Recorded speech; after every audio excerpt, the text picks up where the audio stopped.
Hello friends, welcome to my channel studying शिक्षा।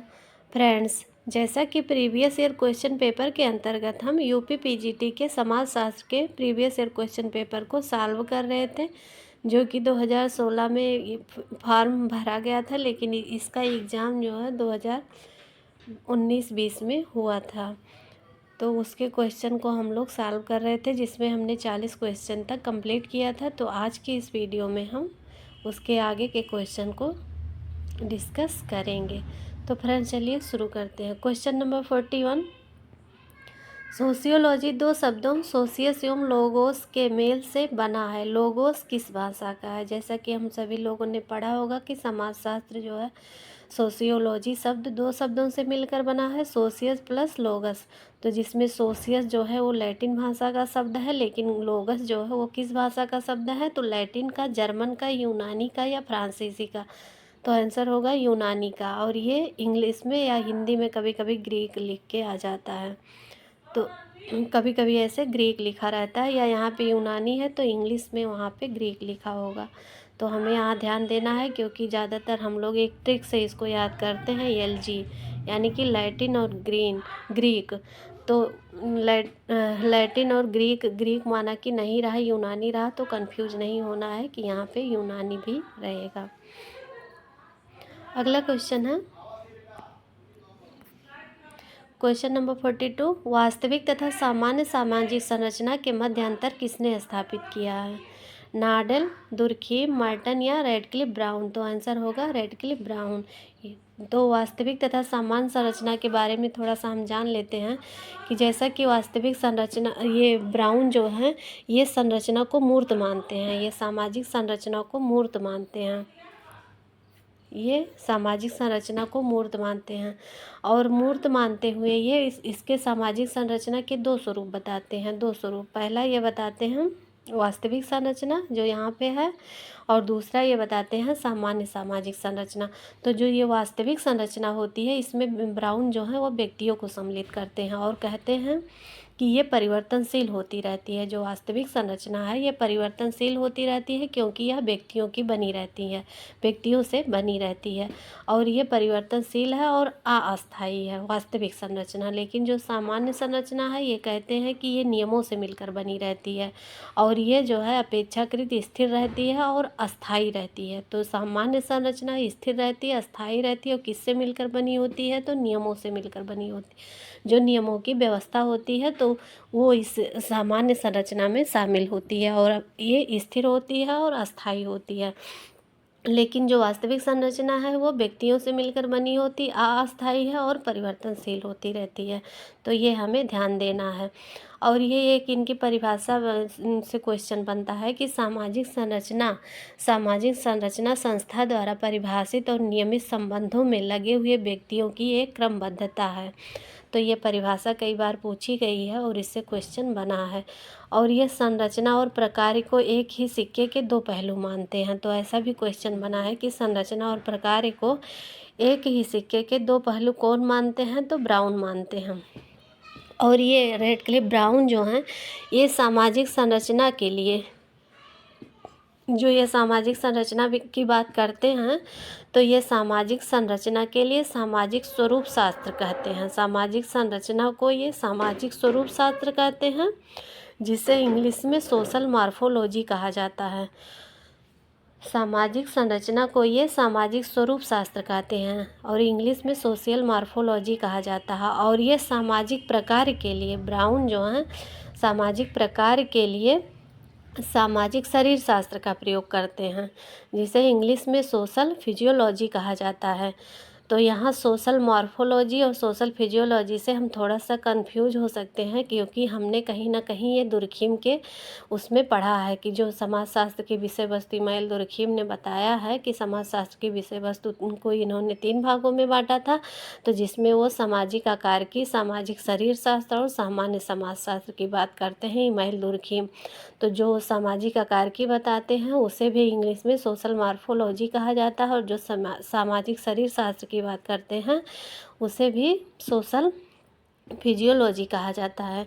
तो यहाँ हम कंफ्यूज हो सकते हैं। तो हमें ध्यान दे देना है कि जब समाजशास्त्र की विषय वस्तु के अंतर्गत ये 3 बातें सम्मिलित हों, सामाजिक आकार की सोशल मॉर्फोलॉजी या सामाजिक शरीरशास्त्र सोशल फिजियोलॉजी या सामान्य समाजशास्त्र जनरल सोशियोलॉजी, तो यहाँ बात इमाइल दुर्खीम की रहेगी।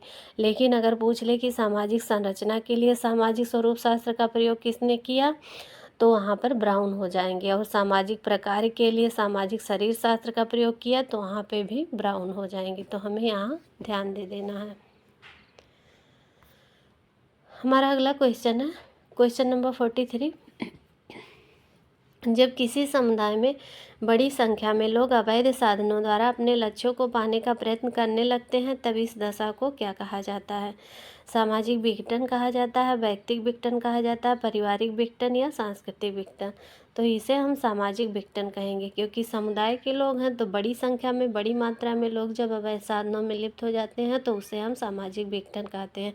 क्योंकि यहाँ किसी एक व्यक्ति का मामला नहीं है और किसी परिवार का भी मैटर नहीं है, तो इसे हम सामाजिक विघटन कहेंगे।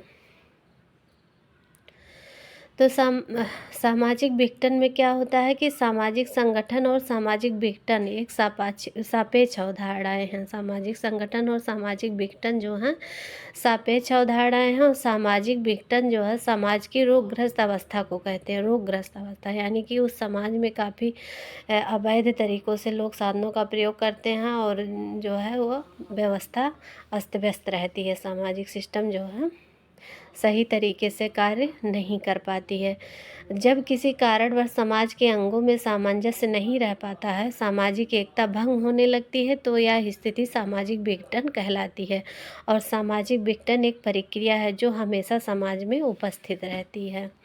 तो सामाजिक विघटन एक प्रक्रिया है, एक सामाजिक प्रक्रिया है जो समाज में हमेशा उपस्थित रहती है। Question number 44। समाजशास्त्र सामाजिक संबंधों के विषय में है। तो ये स्टेटमेंट काफ़ी फेमस है और काफ़ी आसान भी है। तो ये मैकाइवर एंड पेज का है। Question number 45। मुस्लिम विवाह क्या है? एक पवित्र संस्कार, एक सामाजिक समझौता या ये भी दोनों उपयुक्त में से कोई नहीं। तो यह एक सामाजिक समझौता है। मुस्लिम में विवाह एक संविदा यानी कॉन्ट्रैक्ट माना जाता है तथा कुरान इसका मुख्य स्रोत है। सामान्यतः मुस्लिम में विवाह के लिए निकाह शब्द का प्रयोग किया जाता है। जैसा कि हम सभी लोग जानते हैं कि इन लोगों में विवाह के लिए निकाह शब्द का प्रयोग किया जाता है, जिसका शाब्दिक अर्थ लिंगों का मेल है। निकाह का क्या तात्पर्य है? तो इसका शाब्दिक अर्थ है लिंगों का मेल।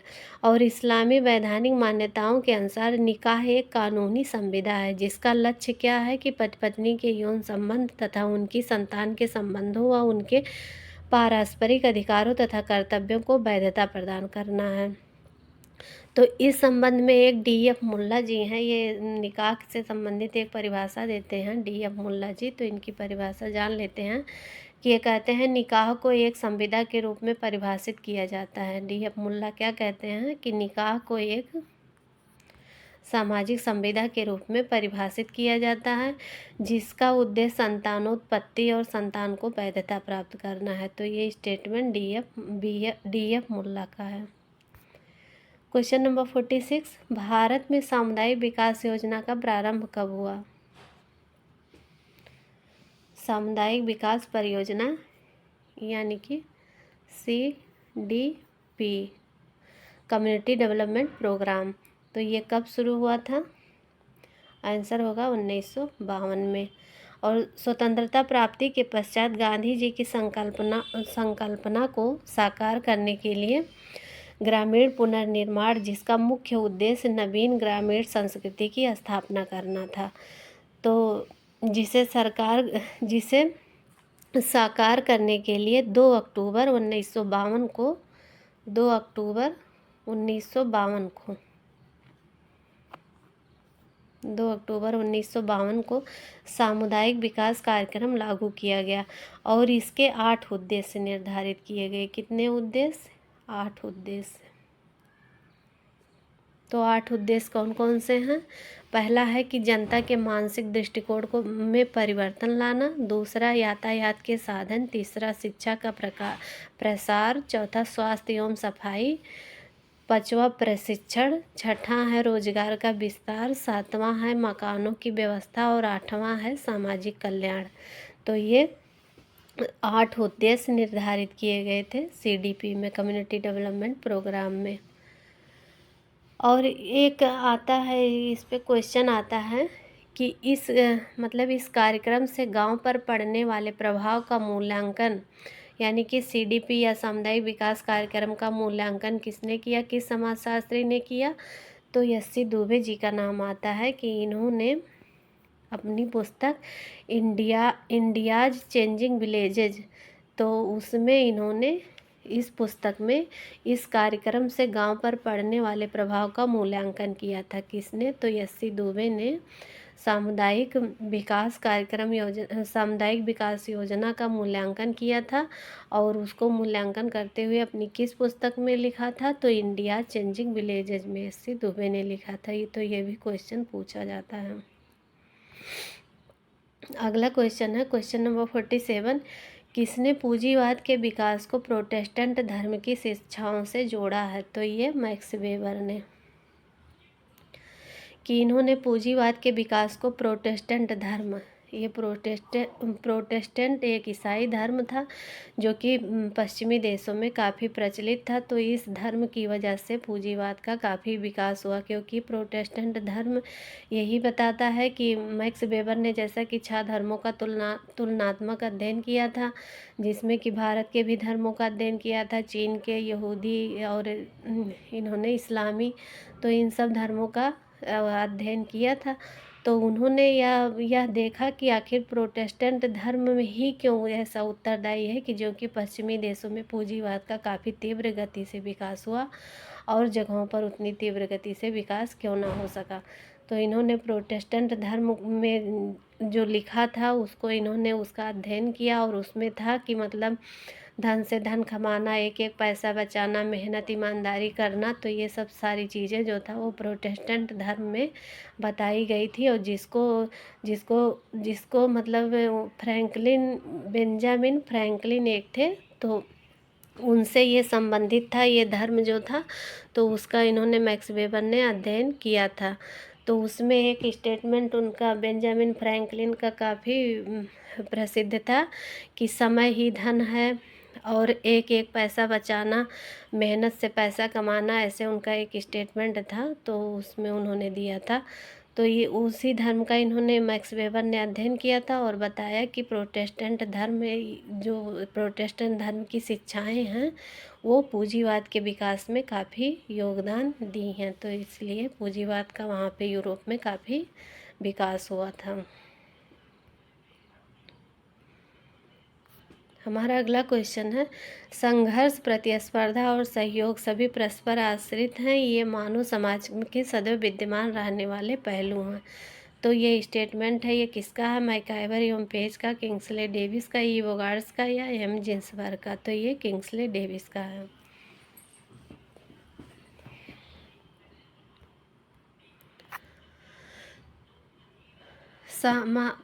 क्वेश्चन नंबर 49, सामाजिक स्त्रीकरण के 4 स्वरूप, दास प्रथा, जागीरें, जातियां और सामाजिक वर्ग, तो ये किसने वर्गीकृत किए हैं? जॉनसन, टीबी बाटोमोर, पार्सन्स या समनर? तो हमारा आंसर होगा टीबी बाटोमोर। इन्होंने सामाजिक स्त्रीकरण के 4 स्वरूप बताए, जिसमें इन्होंने दास प्रथा बताया, जागीरें बताए, जातियां और सामाजिक वर्ग को ये सम्मिलित करते हैं।